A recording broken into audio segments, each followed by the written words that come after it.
ॐ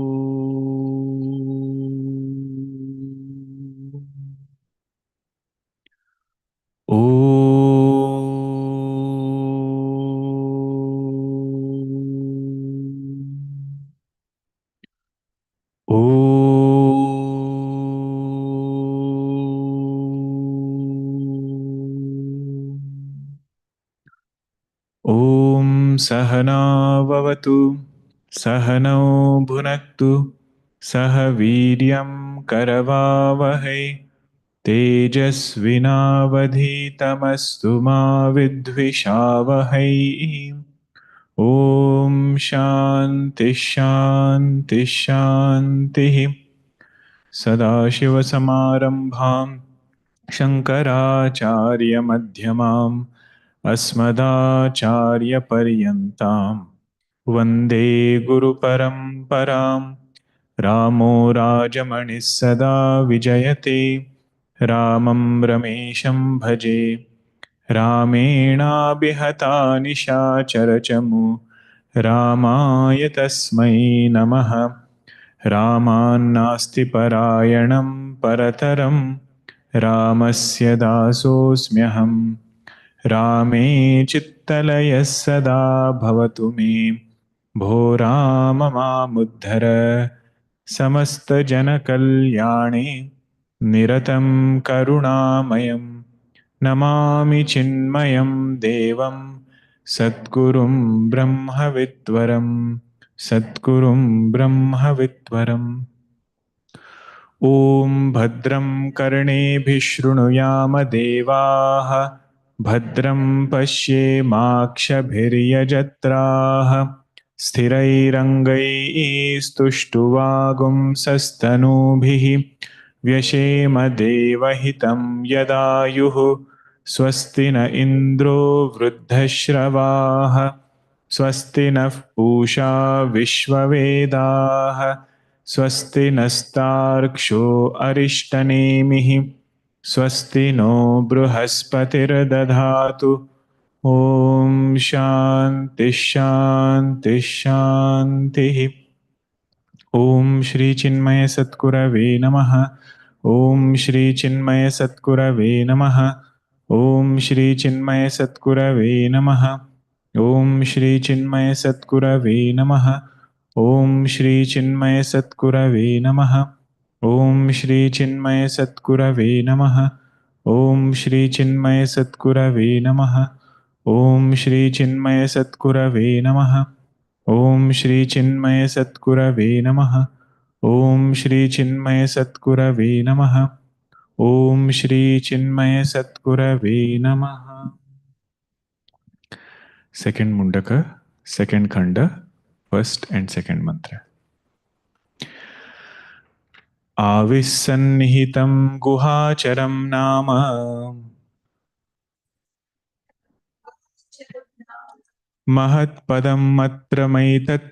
महत्पदमत्रैतत् समर्पितम्। एजत्प्राणनिमिषच्च यदेतज्जानथ सदसद्वरेण्यम्। परं विज्ञानाद्यद्वरिष्ठं प्रजानाम् यदर्चिमद्यदणुभ्योऽणु च यस्मिन् लोका निहिता लोकिनश्च यस्मिन् लोका निहिता लोकिनश्च तदेतदक्षरं ब्रह्म सप्राणस्तदुवाङ्मनः। तदेतत्सत्यं तदमृतं तद्वेद्धव्यं सौम्य विद्धि।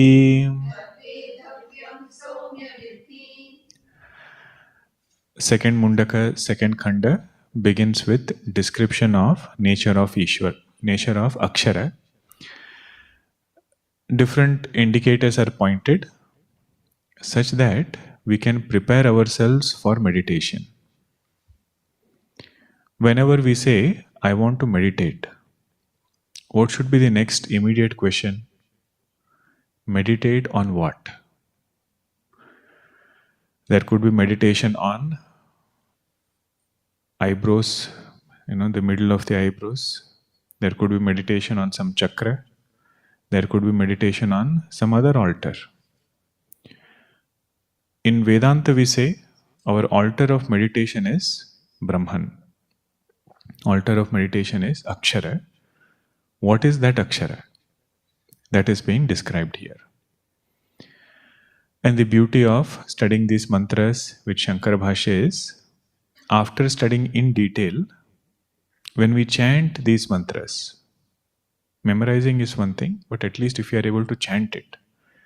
While chanting, if precise meaning of that word opens up, then that chanting itself is another meditation. That is the advantage, that is the goal. When we again read the mantra, we should be able to know what is that word precisely pointing out. Avihi. What is Avi referring to? Consciousness.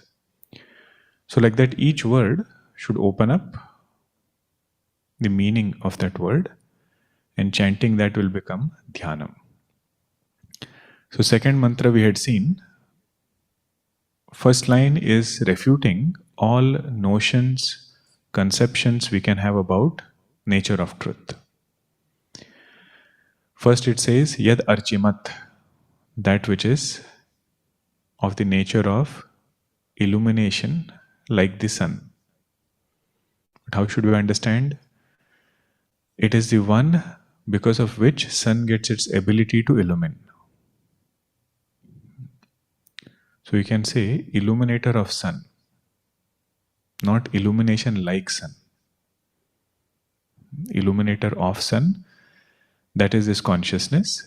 But the moment we relate it with light, we might make it an object. That is why it is said, Anubhyaha Anuho, smaller than the smallest. Means it is not an object of sense organs. That is the simple meaning of it. Then cha word came. Yad anubhyo anu cha. Now the moment we say it is small, we might think it to be some tiny particle, like an atom, quark, or some kind of matter only. To refute that idea, another word came. It is bigger than the biggest. Bigger than earth. In spite of being like that, it doesn't have any other support. Because that itself is the substratum in which everything is rooted. That is why the next part came, Yasmin lokaha nihita lokinascha. It is that in which all 14 worlds and the indwellers, they are rooted in that same Chaitanya.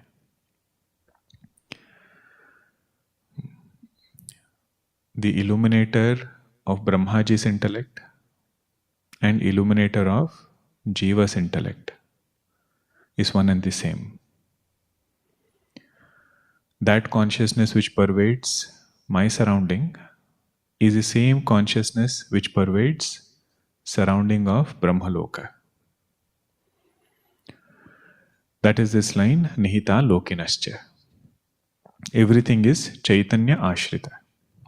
Tadetad Aksharam Brahma Sapranaha Tadu Vangmanaha. That alone is called as Brahman. It is also indicated by the word Prana. Because it is a substratum of Prana, you can use the superimposed to indicate the substratum. Sapranaha Tadu Vangmanaha. Tadetat Satyam Tadamrutam. That is the eternal truth. Satyam means truth and Amrutam is eternal. Tad Vedhavyam. That truth has to be pierced. Pierced means what? We should be able to absorb our mind in this truth. Tad Vedhavyam Somya Vidhi. Somya word previously also Priyadarshanaha. one who gives joy through his sadhana chatushtaya. That is Somya Vitti. Please know this. Now this mantra, let us see what Shankaracharya has to say. One commentator, he says, whatever you want to think before reading Shankar Bhashya. Whatever other connections, if you want to open up a word more, do it before Shankar Bhashya, because Shankar Bhashya is the final word. You cannot have another interpretation of that word beyond it. This point you will notice if you read Madhusudana Saraswati ji's commentary on Bhagavad Gita, Gudhartha Deepika. Several places he mentions, this is what Shankaracharya has said.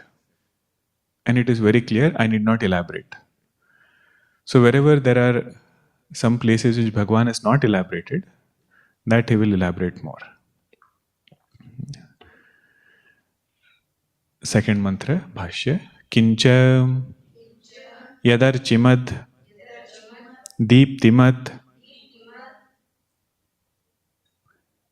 tad deeptya adityadi deepyate iti deeptimat brahma kincha yad anubhyah श्यामाकादिभ्यः अपि अणुः अपि अणु च सूक्ष्मं च शब्दात् स्थूलेभ्यः अपि अतिशयेन स्थूलं पृथिव्यादिभ्यः यस्मिन् लोका भूरादयः निहिताः स्थिताः ये च लोकिनः लोकनिवासिनः मनुष्यादयः चैतन्याश्रया हि सर्वे प्रसिद्धाः तदेतत् सर्वाश्रयम् अक्षरं ब्रह्म सप्राणः तदुवाङ्मनः वाक्च मनश्च सर्वाणि च करणानि तद्वन्तः चैतन्यं चैतन्य आश्रयः हि प्राण इंद्रियादि सर्वसंघातः प्राणस्य प्राणम् इति श्रुत्यन्तरात्. It's a long statement. Some part of it is there. That's good. Kincha yad archimat. Moreover, that which is of the nature of effulgence. Deeptimat. Deeptimat means full of effulgence. Tad deeptya adityadi deepyate. Means that which illumines the sun. Yad deeptya, with its light of consciousness, it illumines the sun. Iti deeptimat Brahma. This is Brahman. Now, whenever the example of sun is given, there are few things to note. There are some similarities between consciousness illumination and sun's illumination. Sun is an example. One is, light of sun is not incidental. Means it doesn't come and go. Like that, the illumination of consciousness is not incidental. The ability of mind to illumine is incidental. It comes from consciousness, ability comes from consciousness. Unlike mind, the ability of consciousness to illumine is not incidental. Second is, whatever comes in front of sun, it will illumine. That light of sun will illumine whatever comes in front of it. Like that, whichever thought comes in front of consciousness, that thought gets illumined by consciousness. That is the second similarity. Means it is that sunlight in which all objects are seen. It is a light of consciousness in which all thoughts and outer objects are illumined. That's why these two examples we have to keep reflecting. What was the first one? Light is not incidental of the sun. Ability of consciousness is not incidental. In the light of sun alone, all objects are seen. In the light of consciousness alone, all objects are known, including thoughts. Last one is, sun doesn't need another light to illumine. Means if I have to look at the sun, I don't need another light to illumine the sun. This is different from the first point. First point was, light is not incidental. Third point is, sun doesn't need another light to know. Means we don't need another light to know the sun. In the same way, to know consciousness, we don't need another consciousness. Consciousness is of the nature of knowledge. Only vritti vyapti is sufficient, no phala vyapti is needed. Means thought of Brahman is sufficient to illumine Brahman. Illumine Brahman means Brahman which is of the nature of knowledge, of the nature of illumination.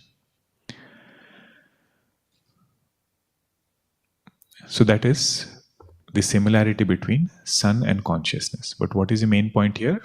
Consciousness is that which is the substratum of sun. Kincha yad anubhyaha. Then the moment we say sun, to avoid objectifying consciousness, some light, some flame, some attribute. Next word has come, kincha yad anubhyaha. Anubhyaha means what? Shyama kadibhyaha. Shyamaka means some kind of a millet which is eaten during upavasa. Api anu cha sukshmam. It is subtler than even that small grain. Meaning it is not an object of sense organs. Then the word cha has come. Cha shabdat sthulebhyaha api atishayena sthulam prativyadibhyaha. Cha means it is bigger than the biggest, bigger than even earth. Now such a big thing, it doesn't have something else as its support. Not another object. So all these points sub-commentators have given. Shankar Bhashya, on that there are sub-commentaries. So why these four terms are given? That they give. Yasmin lokaha bhuradaya. It is that consciousness in which this earth and other 13 worlds, nihitaha sthitaha, they are placed or rooted. Yecha lokinaha loka nivasinaha. Not only the worlds, but also the indwellers. Manushyaadayaha. Indwellers meaning human beings, animals, birds, ejat pranat nimishat. And cha. Those that walk, those that breathe, and those that are blinking, and everybody else. Even that inert creation, all of that is rooted in consciousness. So by saying lokaha, jada prapancha is included, and by saying lokinaha, sentient prapancha is included. What is the main point here? Manushyadeha Chaitanya Ashraya.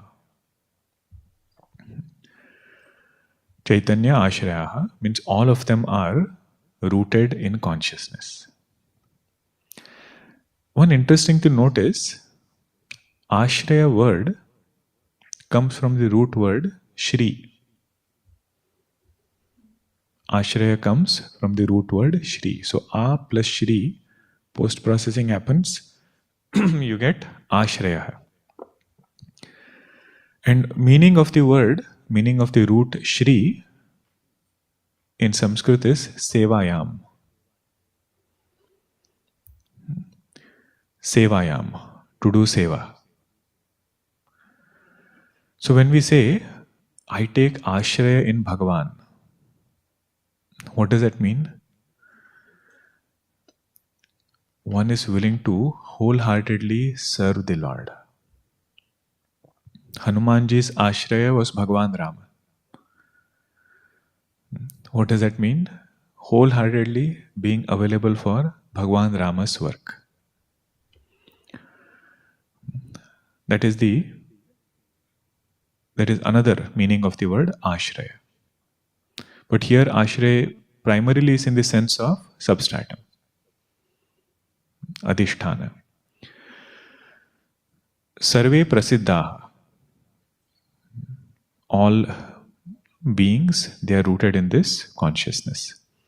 Tadetat sarvashrayam aksharam. That Atma which is the ashraya of Jada and Chetana, inert and sentient. Aksharam Brahma sa pranaha. That Akshara Brahma is also known as pranaha. It is also known as vak, speech. Also known as manaha, mind. Vakcha, manascha, sarvanicha, karanani. Why is it called by these names? Tadvantaha Chaitanyam, Chaitanya Ashraya. He pranadi, prana indriyadi sarva sanghata. Prana se pranam iti shrutyantarat. What it means is, consciousness is that which enlivens all these entities in oneself. Prana, vak, manaha. It is a substratum and it is enlivener. The substratum is pointed out using the superimposed. Rope is pointed out using the snake, illusory snake. That is the beauty of understanding what is the substratum and what is superimposed. The Upanishad mantra quoted is from Kenopanishad, Pranasya Pranam. Shrotrasya Shrotram, Manaso Manoyate. It is the ear of the ear, mind of the mind. Meaning what? It is the enlivener of all this assemblage. But it doesn't enliven things as an action. Do you remember the examples we saw in Kenopanishad? Shankaracharya found a very unique example of enlivener. He said there is one bird, chakora kind of a bird. If there is poison in the food, the color of the eye of that bird changes. And looking at that color, the king decides whether to eat that food or not. Let's say the color changed. The king gets prompted not to eat it. Who did this prompting? The bird. But really speaking, bird was just there. It had a tendency that whenever the poison is seen, color of the eye changes. So it did not prompt the king as an action. By its mere presence, it prompted the king. Like that, consciousness prompts this assemblage by its presence. Second example given was magnet, prompting iron filings. Different patterns are formed. But magnet doesn't do an active action. Its nature is such, all the filings, they get prompted. Same with consciousness.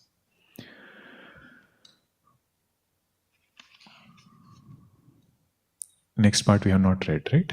Yat pranadinam antah chaitanyam aksharam tad etat Satyam avitatham atah amrutam avinashi tadvedhavyam manasa tadayitavyam tasmin manaha samadhanam kartavyam ityarthah yasmat evam he somya viddhi akshare chetah samadhatsva yat pranadinam antah chaitanyam aksharam. That which is the substratum of prana, vak, manaha, etc., that is called as akshara. Tad etat satyam. What we are discussing is that same akshara. What you asked for, knowing which everything becomes known. Avitatham. This is the word Shankaracharya uses for satyam. What is the truth? Avitatham. Tatyam means essential nature. That entity which is the essential thing. Vitatham means unreal, no essence. Avitatham means reality. Avitatham. That which appears but still is not there. That is Vitatham. And Avitatham is the substratum of that appearance. Because if we had pointed it out as Tathyam, we would have objectified it. If we had used only the word Tathyam, we say, oh, it is some entity somewhere. So therefore it says Avitatham. Whatever we see is unreal. Different from that, substratum of that is this consciousness. Ataha amrutam. Because it is Satyam, therefore it is eternal, avinashi. This eternal truth, tadvedhavyam. Pierce it. What is tadvedhavyam? Manasa tadayitavyam. Very poetic, eh? Tadayitavyam means hit it. With what should you hit it? With the mind, hit this truth.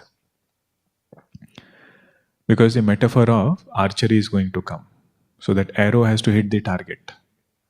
Therefore, he is preparing us here. Now, what does that tadayitavyam mean? Tasmin manaha samadhanam kartavyam. Means a sadhaka should be able to effortlessly place this mind in this truth.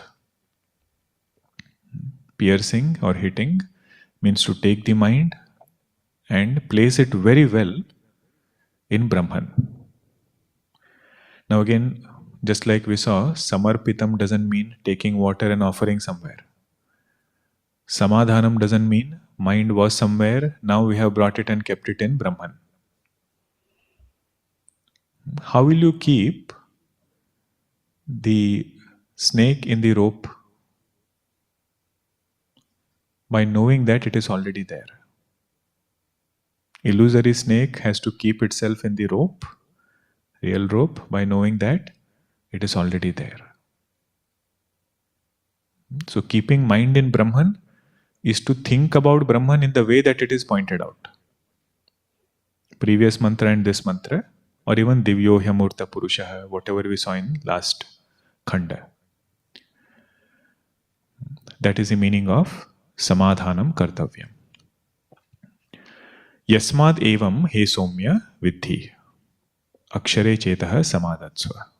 Therefore, O Somya, place your mind in this truth. Now the next two mantras are very popular and famous mantra.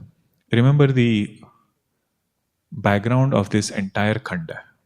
Teaching is over by first khanda of second Mundaka. The second khanda of second Mundaka started by saying, how can I hold on to this truth without allowing erroneous notions to creep in? How can we internalize it, come to abide in it?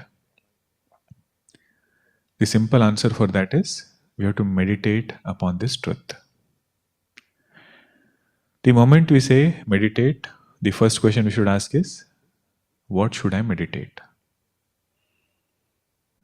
What should I meditate? That was said in the previous mantra. Second question after that for meditation is, how should I meditate? First is what to meditate. Second is how to meditate. That technique is given in these two mantras. How to meditate. Third mantra and fourth mantra talk about the process of meditation. There are two more aspects of meditation. Third aspect is lifestyle of a meditator. If I am meditating half an hour, 1 hour, how should my day be in the remaining hours? 23 hours, including sleep.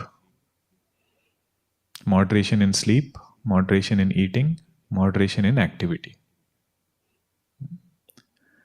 And along with that, all other things that Bhagavan Krishna lists in 6th chapter. Not having strong insistence, mind which is seeing equanimity, good sambandha relations with others. All of that is part of the lifestyle of a meditator. If those things are done well, meditation is successful. Fourth aspect is obstacles in meditation. Main obstacle will be mind not settling. Before that, another obstacle is there, not finding time to meditate. Mind not settling is one level above. First one is not sitting down to meditate. So whenever this topic comes, it's a very good reminder in our sadhana. If it's already well set meditation, then it will give a pointer on how to deepen it. If for some reason it is falling apart, we are unable to meditate, it will remind us we should meditate. That is this mantra. Let us just chant it, then simple meaning we will see, then word meaning, then Shankar Bhashya. Dhanurgruhitva upanishadam mahastram.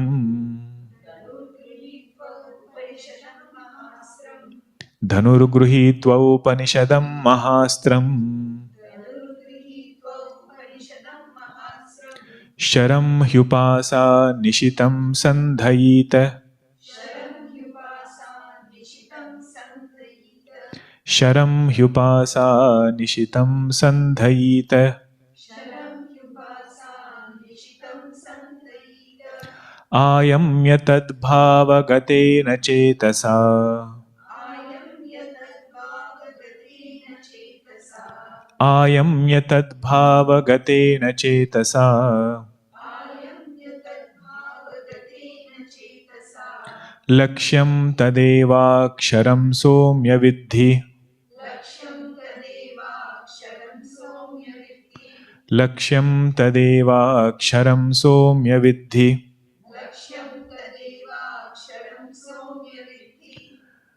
Pranavo dhanusharo hyatma. Brahma tallakshamuchyate. Apramatena vedhavyam. Sharavattanmayo bhavet. Together.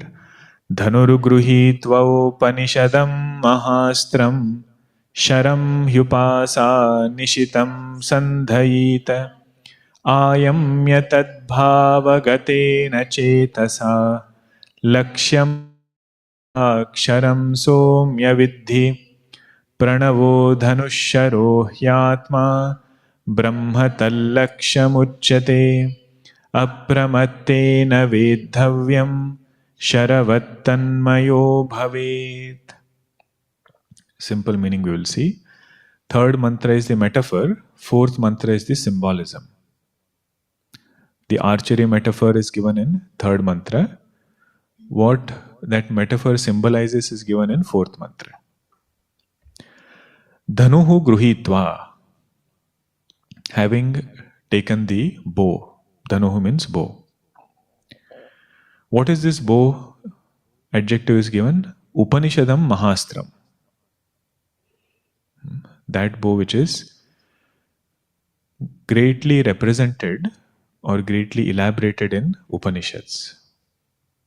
Upanishadam Mahastram. Means when the metaphor is given the symbolic meaning, this Upanishadam Mahastram word will become clear to us. Or look at the fourth mantra also, we can go together. So what is this bow? Pranavo Dhanuhu. Omkara, Om, that is the bow. That Om which has been elaborated in Upanishads. Upanishadam Mahastram. Not any kind of bow, but that Omkara which is elaborated in Upanishads. Sharam hi upasa nishitam sandhayita.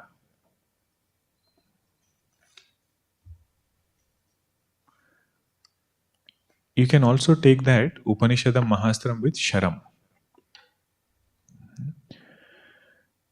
Sharam means arrow. What is that arrow? Arrow is that which has been well sharpened. Sharpened by upasana. Nishitam means sharpened. That arrow which has been sharpened by upasana, take that arrow, sandhayita, and place it on the bow. Place it on the bow. Now what is the arrow representing? Look at the fourth mantra. Sharohi Atma. Atma here refers to Jiva.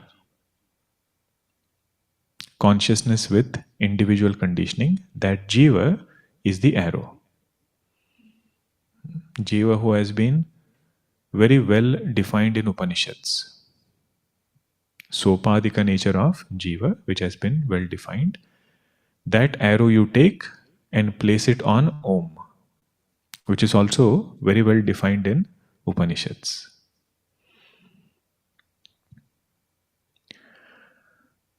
Okay, step number 1, placing the arrow on the bow. All these steps are important. They have a symbolism. What is the bow? Om. And what is the arrow? Jiva. Keep looking at the mantra, otherwise it will just go on. Ayamya tadbhava gatena. Ayamya means having placed the arrow on the bow, pull the string. Ayamya means to pull the string. Now Shankaracharya clarifies, this ayamya is not literal pulling. In the symbolism, ayamya means withdraw the mind and sense organs from Vishayas. Pull the mind and sense organs from sense objects. Let the mind not wander in any other topic. Ayamya means that. That is why the word has come tadbhava gatena. Tadbhava gatena means Brahma bhava gatena. That mind which is drenched with clarity about its goal. Tadbhava gatena. Chetasa, that mind which is of this kind. It is not literal pulling. Then what is the goal, target that it has to hit? Lakshyam tadeva aksharam. The goal is that same akshara which we studied in previous mantra. Tat eva aksharam means that. Yadarchimad, yad anubhyaha anuhu. All those indicators are of that akshara. Somya viddhi. Please know that this is what you have to do.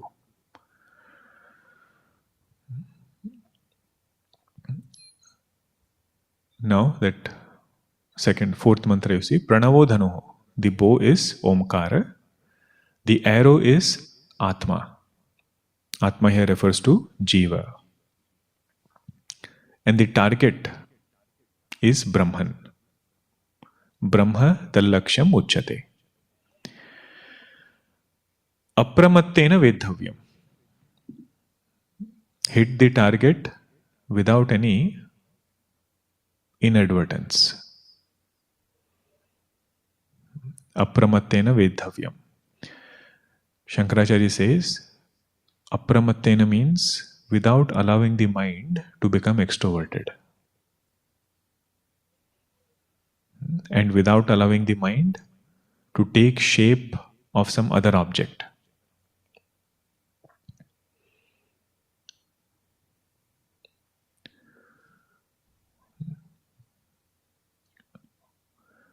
Means our mind keeps taking forms of different objects. Tat akara vritti takes place. So here when Brahmakara vritti is taking place, the guidance given to us is pay attention and make sure that Vishayakara vritti is not interfering.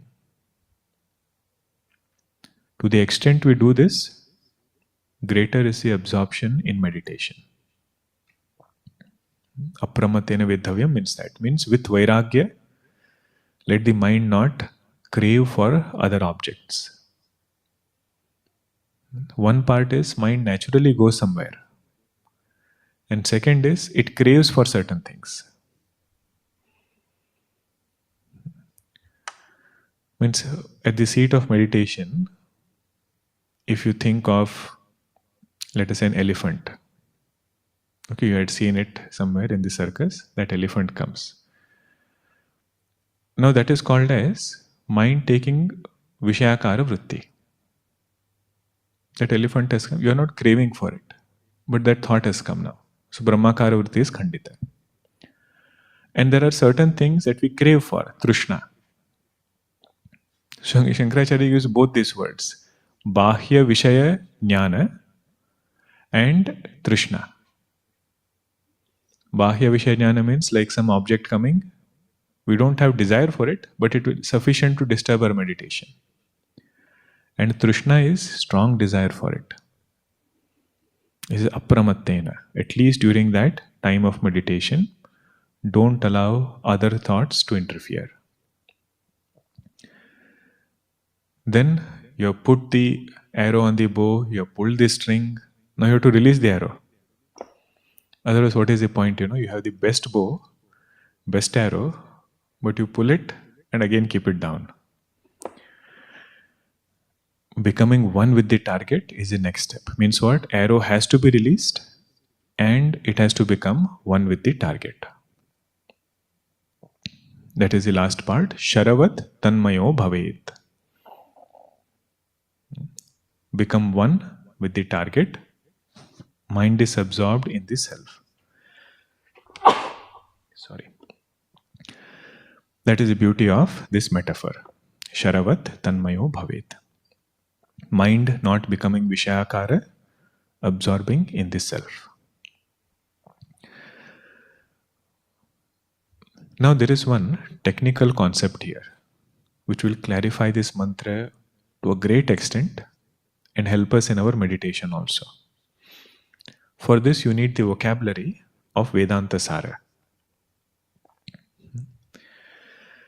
How many things are there? You have the bow, you have the arrow, and you have your target. 3 things. Bow, arrow, target.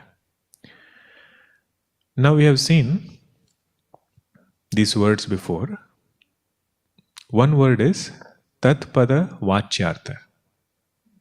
Okay, before Vachyartha, have you heard the word Tatpada and Tvampada? What is Tatpada?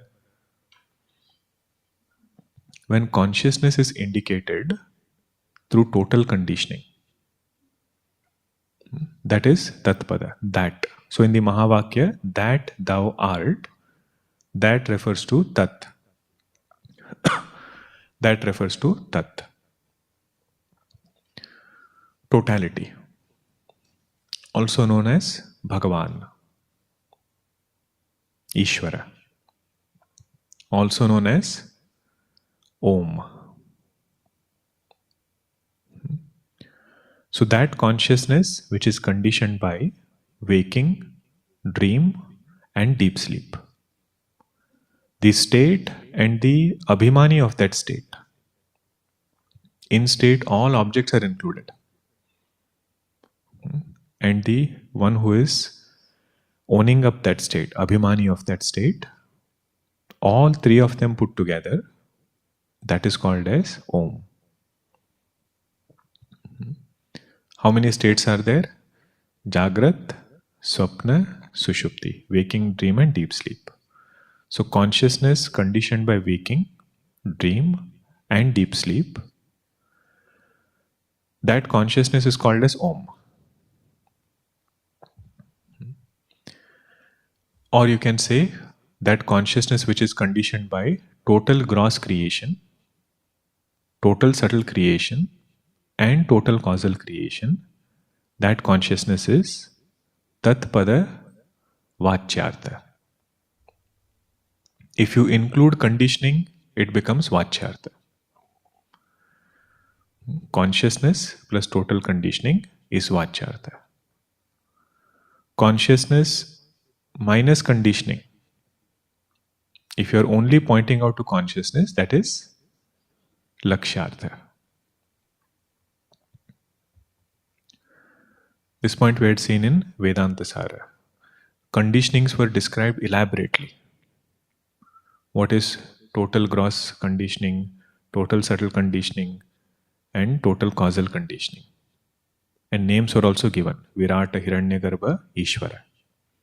Consciousness conditioned by each one.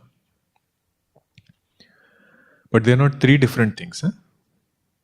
From causal conditioning, subtle conditioning comes. From subtle conditioning, gross conditioning comes. But main point to note here is Tatpada Vachyartha. Tatpada Vachyartha, consciousness indicated through total conditioning, that is Om. Now this Tatpada Vachyartha is the bow. When it is said Pranavo Dhanuhu, the bow is Tatpada Vachyartha.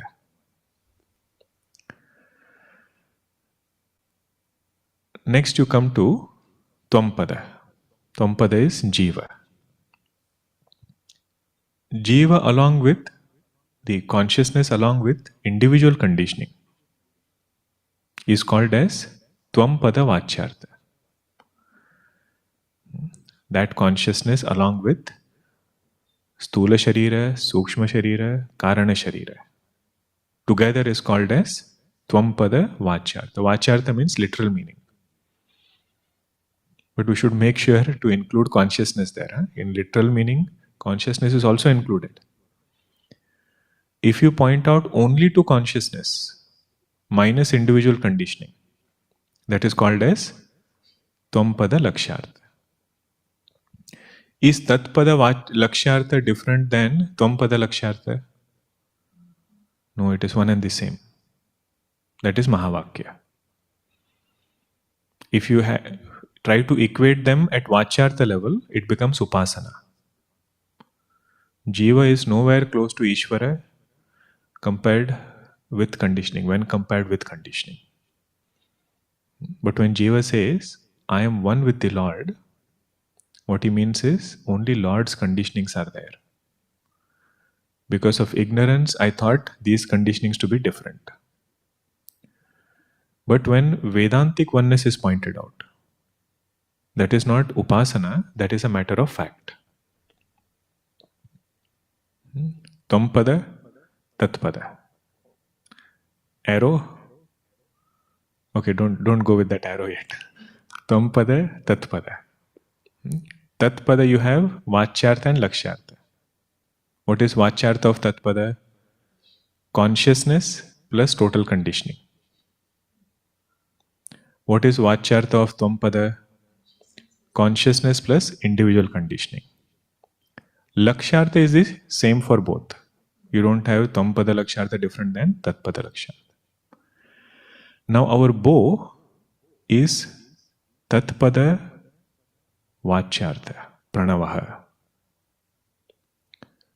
On that bow we have to keep this arrow, which is sharpened by Upasana. That is why that word has come. Sharam hi Upasa Nishitam. Sandhayita. Place that mind place that jiva on that bow of pranava. So first step in meditation is sharpening this mind through upasana. What is that arrow? Tvampada vachyartha. Vachyartha, with conditioning. So with Tvampada vachyartha, you are placing that arrow on Tatpada vachyartha. And this is the sharpening of that arrow. So pranava, which represents consciousness pervading this creation, I am one with it. Means my Bhagavan. So if you want to change the word pranava, you can say Rama, you can say Krishna. That Bhagavan who is the substratum of this creation, consciousness pervading this creation, I am one with it. That is the first step of placing the arrow on the bow. Now the target which is there is lakshartha.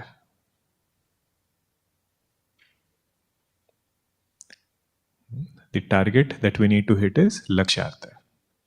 Tvampada lakshartha and tatpada lakshartha. So ayamya, when you are pulling the string, what is happening there? Mind and sense organs are withdrawn from all other objects.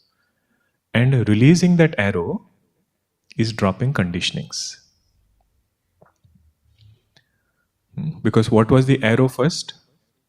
Tvampada vachyartha. So Tvampada vachyartha has to hit what? Lakshartha. Tatpada lakshartha or Tvampada lakshartha, both. Conditionings have to drop. Because lakshartha is same. Tatpada lakshartha is same as Tvampada lakshartha, which is pure consciousness. So the last step, when the arrow is released, now he is not meditating upon akshara as upasana. What is that arrow hitting akshara? He has dropped individual conditionings. Conditioning of body, conditioning of mind, all conditionings he has dropped. What remains is that akshara. So if you want to recap this again, there are 3 verbs given here. First word is sandhayita. Place the arrow on the bow. Second verb is ayamya. Pull the string back. And third one is vedhavyam. Hit the target. So 3 steps. What is the first step? Upasana. Sharpen this mind, because the arrow represents mind. Sharam hi upasa nishitam. Sharpen this mind through upasana. Meditate upon the Lord with attributes. And become one with that. Bhagavan is all pervading. And I want to merge in that Lord who is this all pervading Bhagavan. That is just placing the arrow on the bow. Second is withdraw the mind. Now these 2 steps you cannot do it together. Means let's say you're doing 1 hour meditation. You cannot do half an hour upasana and half an hour Vedantic meditation. This is a long journey of a sadhaka. First he has sharpened the arrow through upasana. Now that sharpened arrow he is placing it. Then withdraw the mind, second step, from other objects. Third step is dropping conditionings and becoming one with the target. Again, there is no going and becoming one. This metaphor, if you take it literally, then we'll come up with the wrong meaning. What is becoming one with the target? Dropping conditionings and just abiding in nature of akshara as aham.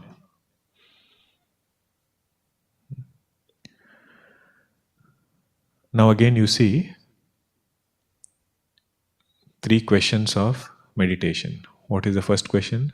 What to meditate on? See, this mantra doesn't talk about nature of that Brahma, because previous mantras have been elaborating. What to meditate upon is that. Second is how to meditate. 3 steps. First one is upasana. Second is withdrawing the mind. Third is dropping conditionings. That second step should be paid a lot of attention to, withdrawing the mind. Because there are different schools of thoughts. One school of thought says there is no need to withdraw.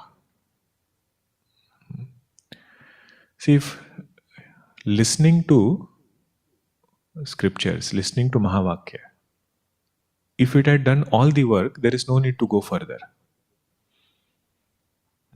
Some student, highly qualified, just listens to Mahavakya, Hridaya Granthi is broken.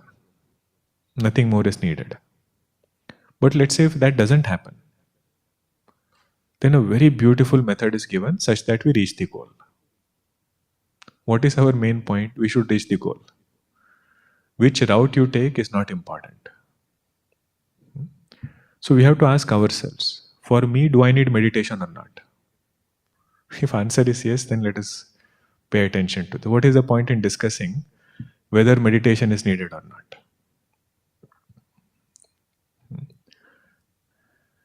So that is the second step, which is ayamya, withdrawing. Now that word, upasya, right? Sharam hyupasa nishitam. What it means there is, this person, this sadhaka, has done this for a long time, regularly, and with reverence. How to meditate? The main guidance given to us is meditate for a long time. Long time means for a sufficient duration of time. Means I should not start one day and expect result next week. Dirgha kala. And regularly. Because one person might be meditating for 5 years, but in between there were gaps. So it has to be nairantarya, every day, regularly, and with reverence. That if I put my mind in Bhagwan, whatever I need will be given to me. Not only in terms of qualifications, preparation for the second and third step, but also material things. One need not worry about those. That guidance is given. So 3 steps, 3 different actions. Sandhita, ayamya, vedavyam. All of you were with me, right? When it came to the Vachyartha and Lakshyartha. Because without that vocabulary, this mantra is very confusing. You know what is the confusion? If you say Pranava is the target, because you say Pranava is the Supreme Brahman, then I should keep my bow on my target and I should hit that Brahman, which is also my target. And the arrow, I called it as Atma. What is the essential nature of Atma? Consciousness. So that arrow is also my target. So you don't know what you are hitting with what.